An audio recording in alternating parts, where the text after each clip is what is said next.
કે તમે સવારમાં દર્શન કરવા જાઓ તો એની આગળ માંગતા ને યાર, તમે તમારા શરીરથી નરવા છો, તમે તમારા તંદુરસ્ત તમારું શરીર છે, આથી બીજા કરોડો રૂપિયા તમારે ક્યાં લેવા છે?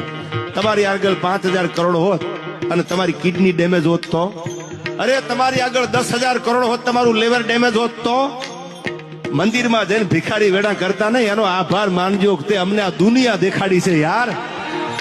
આ રોજ ઉઠીને મને એકચ્યુઅલી આમ છે બાયલા વેડા કરતા નહીં, એની આ કહી દીજો કે દુનિયા દેખાડી છે. તો હવે તારાથી અમારે બીજી કઈ અપેક્ષા હોય નહીં.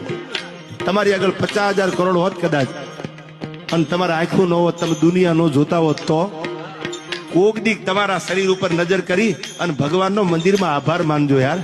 એને 2 હાથ જોડીને એટલું કીધો, થેન્ક્સ ગોડ, તારો ખૂબ ખૂબ આભાર, અમને આ દુનિયા દેખાડી યાર. કોક દી હોસ્પિટલમાં જાઓ, કોક દી કેન્સરના દર્દી હોય એના પલંગે જાઓ, તમને ખબર પડે